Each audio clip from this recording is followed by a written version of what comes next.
But I did want to take a moment for Kat to share some information about hereditary mental illnesses, and then we can kind of close out on our last thoughts. Sure, yes. So as we do on the Ghouls, in my facts section, we're going to answer, I think, 3 questions.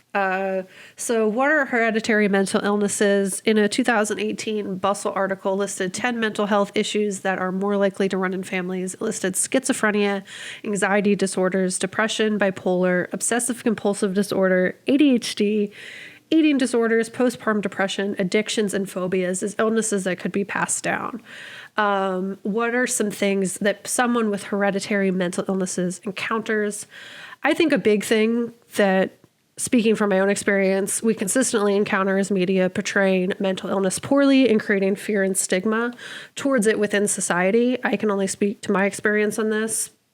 But I have a history of mental illness in my family of different varieties, some diagnosed, some only theorized. There's a history of suicide in my family as well, which is a result of thought to be, untreated mental illness, as well as just like lots of other trash recessive genes that so happen to be passed down to me. But on Ghouls, I joke a lot that like no one asked to be alive, which because I feel that a lot of the time. And there's many times throughout my life where I felt really upset that I was born, that I didn't ask to be here and I'm here. So I just got to deal with this. Nobody asked to be born. Yeah, no one asked to be alive. No one's like, hey, I am in your subconscious, birth me. Like, that's not something that happens. But I feel, like that's for a lot of reasons. And it definitely extends heavily into my feelings of being a burden or wanted when I was a kid, which is stuff that like I've learned to deal with now. And I'd say as I've gotten older, I've learned to like really feel like happy that I do exist sometimes. Thanks. I'm happy you exist. And, there's other times it's really frustrating, but I think this is something that we see in this film that's kind of done well in certain areas, negative in others. And I think existence is hard, and existing with mental health and mental illnesses is hard. But I think there's like a power in it that you kind of know what it feels like to feel like a burden or like something is different about you. So I think the way that this film kind of portrays people like kind of suggesting that you should not have kids if you have mental illness because that's something you can pass down. I think it's the opposite because you have the empathy and realization that like you know how to take care of somebody who's dealing with that and can help make them feel loved. But obviously others might have a different experience or feel differently. In my research, there was a lot of viewpoints. And honestly, the science for it is always changing and the capacity to indicate different things. And there are people who feel this inevitability towards having mental illness or other things, like, for example, alcoholism and other things like that, that also do run in my family, that kind of like there's this personal experience give power to better support others, in my opinion. This film, the second time watching it, it did hit me differently, as we were kind of talking about. I felt like Ari Aster was suggesting that people with mental health issues should not procreate, honestly extending further than the reality that folks with mental illnesses may question this already. I know that's something that like I actively questioned in my early 20s. I was like, I do not want to have kids. There's a lot wrong with me. I don't think someone else should have to go through that. But I really changed my mind on this. And I think the way it ends, it seemed like the message of the film for me, which I thought was super rude, was that if Toni Collette's character just didn't have kids, then this could have all been avoided, which is effed up in the grand scheme of things. Yeah. And that's just my interpretation on it. I didn't really appreciate it. I was like, that's really rude. It's kind of like having your fears or like negative thoughts about yourself being confirmed by like the genre that I love, which is gross. But I think a big thing that dealing with having hereditary mental illness is being hyper aware of your mind and its health. And that can be good and bad. So as you're kind of talking about before, it's questioning your sanity and your reality and how to exist in the world. And that can be both really positive and really damaging, in that it can kind of act as a self-fulfilling prophecy or make you better equipped to deal with these things as they present themselves. So my final question is, how do you manage having hereditary mental illness? in an article called Challenging the Inevitability of Mental Illness, written by Lindsay Phillips on counseling.org. It goes into preventative measures of protective factors in facing this kind of inevitability that is often felt with hereditary mental illness. It kind of described it similarly to how someone who, like, say, has diabetes or high blood pressure in their family, how they're typically encouraged by health professionals to just adjust their behavior in response. Specifically, they speak on Shuck, a member of the National Society of Genetic Counselors and its Psychiatric Disorders and Special Interest Group, approaches her clients' increased risk of mental health problems with a similar fashion by helping them change their behaviors.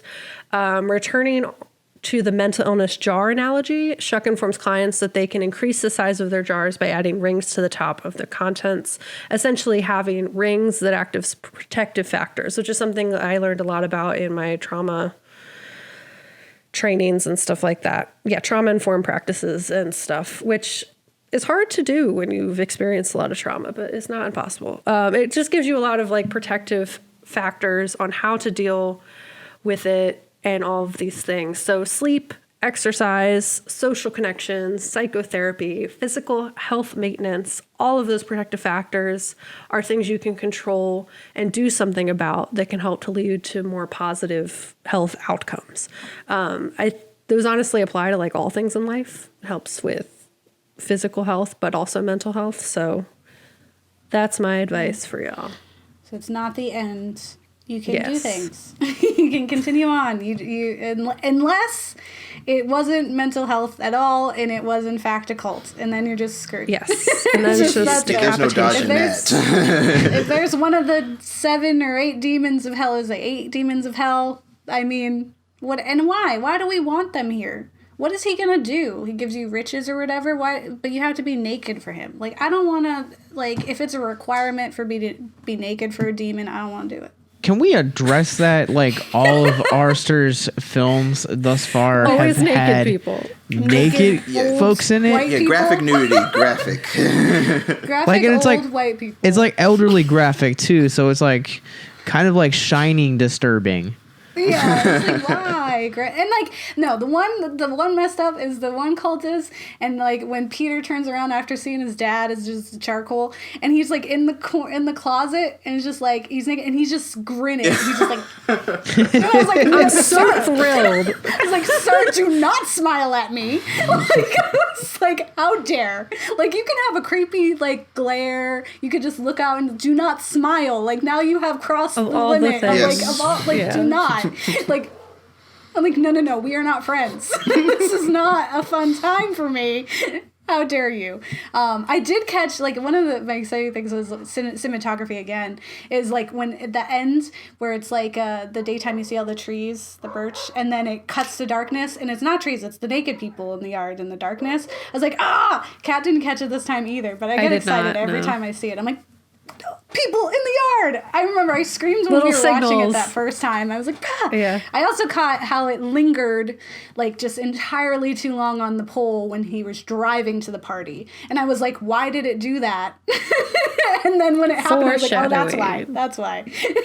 Okay. Also because it had this cult symbol on it. It did have the cult symbol, yeah. I didn't catch that the first time. I did. I missed it this time too. Yeah, I caught it this time. So it makes me think, was this like all part of a grand scheme for Charlie to end up the way she did?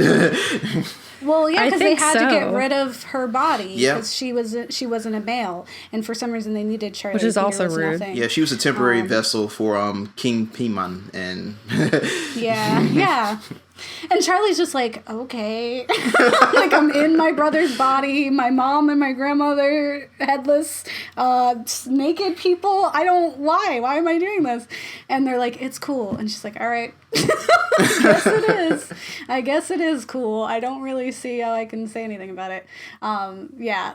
So I do think it's a really fun watch. I think, as far as horror goes, we'll be in the final video. People are going to watch a wonderful little clip we shared on our social media of Kat's partner freaking out about the ending of Hereditary and the Spider-Woman. He's like, I will fight all those cultists. He's like, she had the audacity. I was like, no, the caucasity. to Caucasity. be on the roof. ceiling scurrying around. So we're It gonna was play wild. that. Check out our social media for that clip too. Fucking A! And then this bitch had the nerve to be a fucking Spider Woman and just build the fucking ceiling. This shit made no sense. And these naked motherfuckers, I swear to God, catching the face, all of them. It is not worth it. Because I was like, he's watching it. There's no, because he's not a horror lover. He does not like horror. And when He she does said not he love was it. watching it and didn't want any spoilers, I was like, you need to tell me his reactions every second. Yeah. Every time If he you've pops never in. seen this film and you don't want spoilers, it is a unique time. Because it's traumatic to watch, but it's worth it. It's a fun film. It's just like, if Yeah, you don't like it's a horror, time. it is like, whoa, that is a whole new element for you.